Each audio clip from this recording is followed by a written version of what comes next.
flu. Okay. So tell us about NHS 111. So NHS 111 is a campaign that's been established by NHS England. It's commissioned by NHS England in partnership with Public Health England. And I guess the main aim of this campaign is to encourage people to call this 24 hours a day, 7 days a week, free number in order to just get some assistance and some guidance with issues they feel they need help with that aren't life-threatening, but that they'll require some advice for.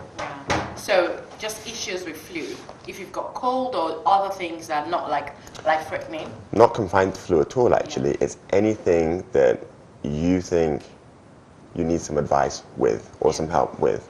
You just call this number and you'll receive an assessment, and you'll also receive guidance as to where to go next to receive the care that you require. Yeah.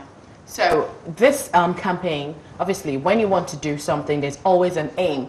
Yes. While we do it. So what was the reason why you set up the NHS 111 campaign? Thank you. So the fundamental reason is we've done a lot of research that says that, or that demonstrates that people are still going to A&E, perhaps when they could receive the care faster and more appropriately in another part of the service.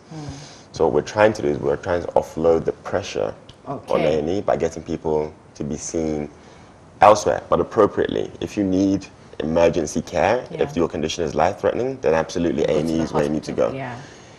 If you have concerns about a condition, you're not sure whether or not it's life-threatening, you're not sure where to access the care you need, then 111 should be the first port of call for you. Okay, so what is the newly enhanced NHS 111 service? Because I think back in the days, not back in the, a while ago, some people have had complaints, you know, of saying too long on the phone, and some people say, oh, I wasn't really prescribed the right drugs, or I still need to go to the hospital because they just don't get it on 111. So what are the new things we're going to enjoy on NHS 111?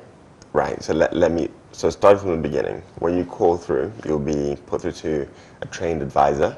They will ask you some basic demographics about, you know, yourself, and then they'll give you an assessment. They'll ask you what the problems are.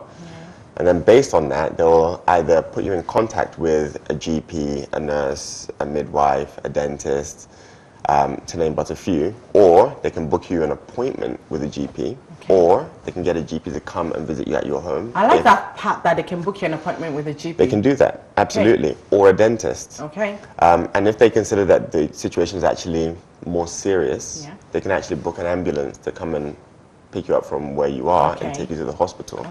So it's really not just a sort of telephone advisory and confined to the telephone situation. It's really a conduit, and it takes you into the service and it guides you and sort of leads you to where you need to be. So is that the difference between this new service and the old one?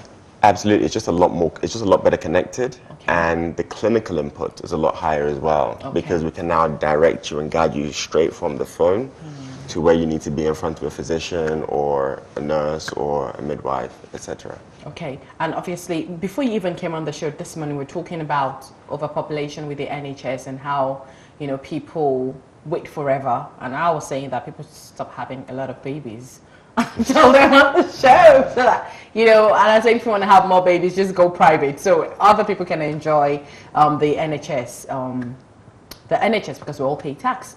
So you said it's better, it's bigger, it's better. They can book GP services for you, so you don't even have to stay too long on, because for GP, when you call the GP, sometimes they ask you if it's an emergency, or then they can say they're going to answer you that day or another day. So it's more better way, right? And if they think it's more serious, like you said, they can refer us to the hospital. Absolutely. But everything is on the phone, right? Absolutely. So who is the target audience, or the people that should call the NHS 111? So the NHS 111 should be for anyone who feels they have a condition that's not life-threatening, but that they require advice for. So above the age of 16, they've done a lot of research that suggests that the groups that are most likely to turn up to A&E when perhaps they could be seen within a different part of the service are parents with children under the age of 5 and those aged between the age of 20 and 29. Those are the two key groups that we find consistently turn up to emergency services when perhaps they could have been seen somewhere else. But it's not confined to those two groups. It's anyone above the age of 16 who feels as though they have something that they would like to discuss about their health that is not life-threatening, but that requires some attention.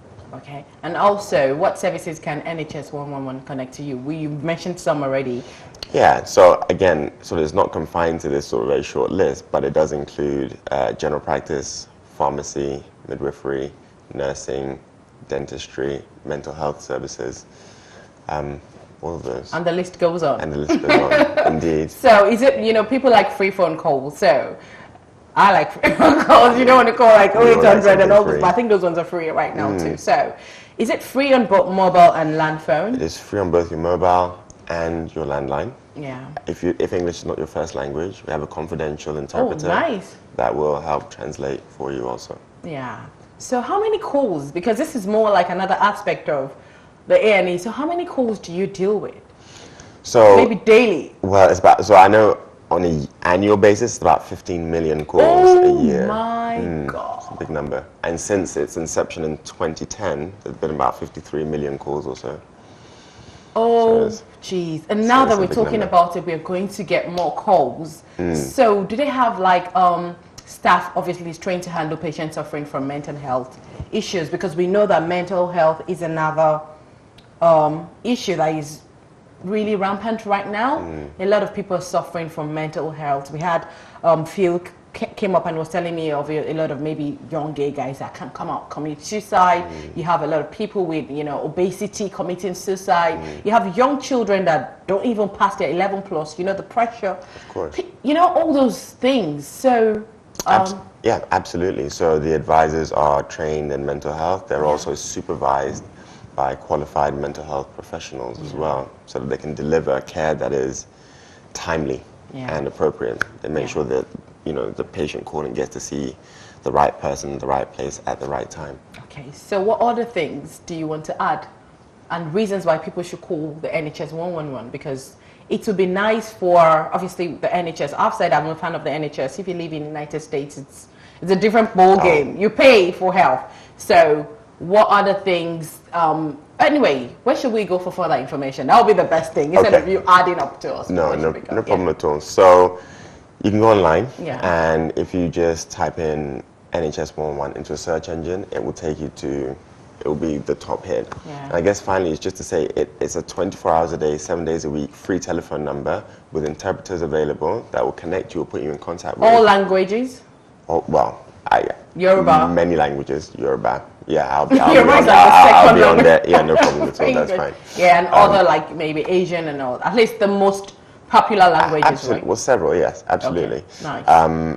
And there is many services available. One I didn't mention is pharmacy as well, also available. You actually mentioned it. Oh, I did? Yes, and prescribing. So if you had a repeat prescription that you required, you can do it that can be faxed to your pharmacy. You don't necessarily need to go to your GP for that. Nice. So many services available. Nice. Yeah. Nice. Thank you so much, Sean, for joining us on the You're very couch. welcome. And hope you're not going to give me any injections today. No, you're fine. Oh my God. So that's it. You need to call the NHS 111 if you've been following the show. We're talking about the news, and we're talking about how, overpopulation and all this pressure is on the NHS. And we just need to help the NHS so you can enjoy the tax you're paying. So please call NHS 111 for health issues not too serious, not too pressing ones that you need to go for the A&E for. Just the easy ones like flu, like headache, like rashes. All those ones that you just go. Instead of wasting your time at the A&E, this is just the better platform for you to call. It's free on landline and mobile phones, and it's also, they've got interpreters for almost of the languages, and you can check more information on www.nhs111.org. .org.uk. If you just Google it, it will be the first NHS 111, it just comes out. Google is your friend. So yes, we'll go on a short break now, and when we return, more guests, more interesting guests. Don't go anywhere. We're watching the Bread and Breakfast Show.